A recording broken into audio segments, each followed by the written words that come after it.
Welcome to Delphos Insights. This is episode 31, where we examine Africa Energy Investment 2026, why projects fail to close. In today's capital environment, capital availability is no longer the primary bottleneck for African energy infrastructure. Instead, execution hinges entirely on project structuring and risk allocation. Success requires aligning foreign exchange solutions, concessional funding, and commercial returns to satisfy rigorous institutional investment committees. Imagine for a moment that you are an institutional sponsor, right? Okay, yeah. You have just designed this flawless state-of-the-art solar farm. The engineering is absolutely perfect. Right. The local demand for electricity is massive, and you have, global capital literally sitting in the bank account ready to deploy. The money is just waiting there. Exactly. Yet, your project goes completely bankrupt before a single solar panel is ever installed. Yeah, it happens. Why? Well, because of the specific currency the local utility uses to pay its daily bills. So today, we are looking at exactly why these critical infrastructure projects stall in the boardroom and, more importantly, how the successful ones are engineering their way to financial close. It really is the central paradox you have to resolve if you are operating in this space today. I mean, when we analyze the macro landscape across the continent, we see that the demand side of the equation is accelerating at just an unprecedented rate. Yeah, definitely. And this is being driven by massive fundamental shifts in global trade. However, the supply of capital is frequently trapped behind these invisible structural barriers. Right. So understanding how to dismantle those barriers is the singular priority for any institutional sponsor right now. Okay, let's unpack this. Before we look at the complex financial engineering, we really have to establish why the demand for energy infrastructure is accelerating so aggressively precisely right now. Well, we are observing a massive macroeconomic shift. Global manufacturers are actively reorienting their supply chains away from single-point dependencies. Right, whole nearshoring trend. Exactly. This nearshoring trend, combined with the African Continental Free Trade Area, is fundamentally reshaping industrial growth across the region. If you think about it, the current situation is akin to constructing a massive, highly automated manufacturing hub ready for global export, but completely forgetting to lay the electrical grid required to power the facility. That is a great analogy. Right. The ambition, the raw materials, and the strategic intent are all there, but the essential connective tissue is missing. It captures the operational reality perfectly. Industrial decentralization is completely transforming energy development across regional markets.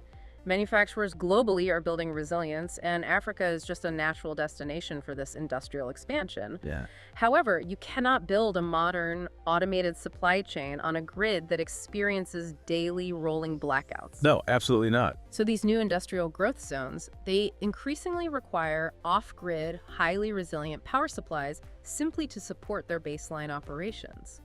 Which means the transition toward low carbon and resilient infrastructure is no longer just an environmental objective for some corporate social responsibility report. Right, exactly. It is a strict operational prerequisite. Yep. Because without reliable power, nearshoring simply cannot scale. Precisely. And the data highlights a really stark dichotomy here. Because despite this aggressive industrial push, there are still over 600 million people across the continent who lack basic access to electricity. Yes, it is a massive gap. We are looking at a landscape where overall electricity demand is growing at 4% annually. And the International Energy Agency notes that Africa possesses the vast natural resources and the solar potential required to supply a highly significant share of global clean energy needs. Yet, incredibly, the region receives a highly limited share, roughly 3%, of global energy investment. The raw resources are unmatched. So why is the capital allocation remaining so minimal? Because, well, capital does not flow toward raw potential. It flows toward calculated, mitigated risk. Okay. The transition is tightly linked to technologies like solar, wind, and geothermal. Sub-Saharan Africa, North Africa, and Central Africa are all accelerating renewable energy development. Yeah, we are seeing that everywhere. But that 3% global investment figure reveals a massive structural bottleneck. The core issue preventing that 3% from scaling up to 10 or 15% is not a lack of global capital availability. Right, the constraint is entirely based on whether project risks are structured to meet the incredibly strict requirements of institutional investment committees. Exactly. So if the overarching problem is that capital doesn't know how to price this risk, that risk must look completely different depending on whether you are laying grid in Nairobi versus Lagos. Oh, absolutely. How does geography change the math here? Because it seems obvious that a one-size-fits-all financing model is functionally impassable. It is completely impossible. The energy needs and the associated infrastructure requirements vary drastically by geography, which means the financial structures must vary just as drastically. Right. For example, if you look at East Africa, we see a heavy focus on geothermal energy projects. Which provides excellent, reliable baseload power. It does, but it carries a unique, highly specific risk, which is upfront exploration. Drilling for steam is incredibly expensive, and if you drill a dry hole, you lose millions. And commercial banks will not take that risk. No, they absolutely will not. So we recently analyzed a $31.1 million US structure in Kenya that specifically required rigorous political and exploration risk mitigation facilities. Wow, just to enable the initial development for the sponsor. Exactly. That makes perfect sense. You need specialized capital to absorb the drilling risk before the traditional banks will even look at the deal. How does that compare to, say, West Africa? In West Africa, the operational variables change completely. In many of those markets, grid instability is the primary driver of market behavior. Right. This instability forces commercial and industrial consumers toward distributed energy models. They need power they can control themselves. Like the $20 million facility utilized specifically to support solar and storage expansion in Nigeria. Yes, precisely. In this scenario, the capital is not funding a centralized national utility. It is funding decentralized resilience for individual businesses. Got it. Then, looking at Central Africa, the structural challenge shifts again. There, limited grid access broadly accelerates the need for pure off-grid solutions. Right, as demonstrated by the $10 million facility enabling solar expansion in the Democratic Republic of Congo. Exactly. But I want to push back a bit on the assumption that renewable or distributed energy is the only viable path forward for a sponsor in these markets. Because if you examine Southern Africa, the landscape shifts back toward massive conventional infrastructure. We have seen a $1.6 billion coal power project reach financial close in Botswana. Yes, we did. If you have distributed solar in Nigeria and a $1.6 billion conventional coal facility in Botswana operating in the same broader ecosystem, how do those coexist? It is an interesting contrast. Yeah. How do conventional power and renewable energy both attract funding from the exact same global capital markets? What's fascinating here is that institutional capital does not merely blindly follow the asset type. Capital follows the financial structure. How? Across African energy projects, access to liquidity is determined less by the underlying technology, whether it is a fossil fuel project, natural gas infrastructure, or a wind farm. Right. It is much more about how risk is allocated within that specific transaction. The Molecule B project in Botswana illustrates the financing realities across Africa's broader energy mix perfectly. Because projects reach financial close not by avoiding risk altogether, which is impossible, but by structuring the debt and equity appropriately for the specific macroeconomic realities of that regional market. Exactly. The financial structure entirely dictates the capital flow. Here's where it gets really interesting. When you start calculating the scale of the funding required to actually meet these diverse regional needs, the numbers are just staggering. They are massive. The continent requires $200 billion annually by the year 2030 for energy infrastructure and renewable energy projects. Right? And grid investments specifically, just the transmission lines and substations, they must jump from $10 billion to nearly $50 billion annually. Yes. We're talking about a massive capital injection just to manage the intermittency of the new solar and wind capacity coming online. The grid investment requirement is a vital point for sponsors to understand. Generating power is only the first step. Transmitting it reliably requires massive, complex capital expenditure. Furthermore, to mobilize this level of funding, there is currently a $30 billion annual gap in what we call concessional capital. Right. And concessional capital is absolutely essential to de-risk these massive projects and make the underlying debt attractive to commercial lenders.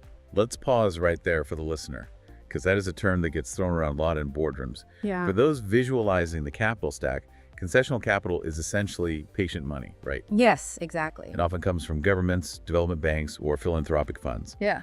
And they're willing to take lower returns or even absorb the first wave of losses to make the deal safe enough for traditional risk-averse commercial banks to jump in. Yeah.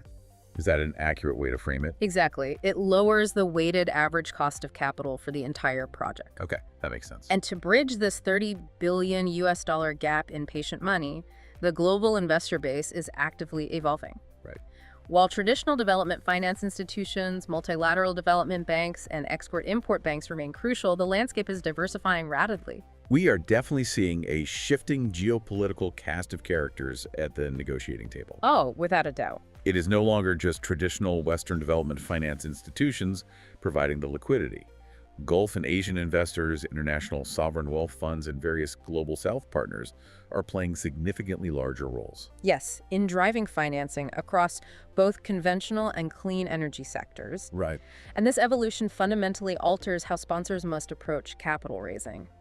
These new pools of capital are increasingly prioritizing rigorous environmental, social, and governance frameworks alongside specific impact investing criteria. Which adds another layer of complexity. It does.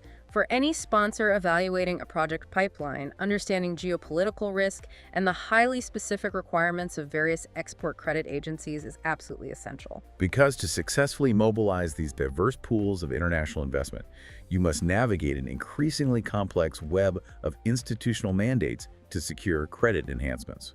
So what does this all mean for the sponsor on the ground? Let's say you are an institutional sponsor. Okay. The macroeconomic demand is clearly established, the regional financing models are proven, and these massive new pools of global capital are actively looking for yield. Right. Why do so many of your projects still fail to close?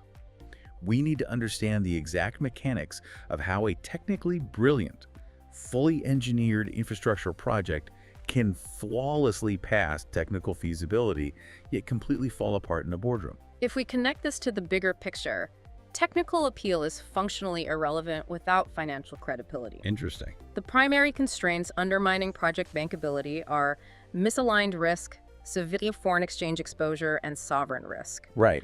Currently, 19 of 35 African countries face formal debt distress. This macroeconomic reality heavily limits the credibility of large-scale power projects regardless of their engineering quality. The fundamental mismatch occurs when projects are brought to market, generating their daily utility revenue in local currency, yet they rely on massive tranches of hard currency debt, typically US dollars or euros, to finance the initial construction. And that currency mismatch is the absolute silent killer of project viability. It really is. I mean, imagine you build a 50 megawatt solar farm. You borrow 50 million US dollars to build it. Your debt payments are fixed in US dollars. Right. But you are selling electricity to local consumers, collecting bills in the local currency.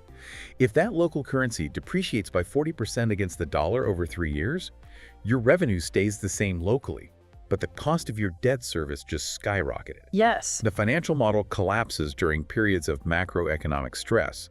The debt simply becomes impossible to service, and the project defaults. Precisely. Because of the structural misalignment, private commercial investors remain highly cautious. They have strict fiduciary duties to manage downside risk.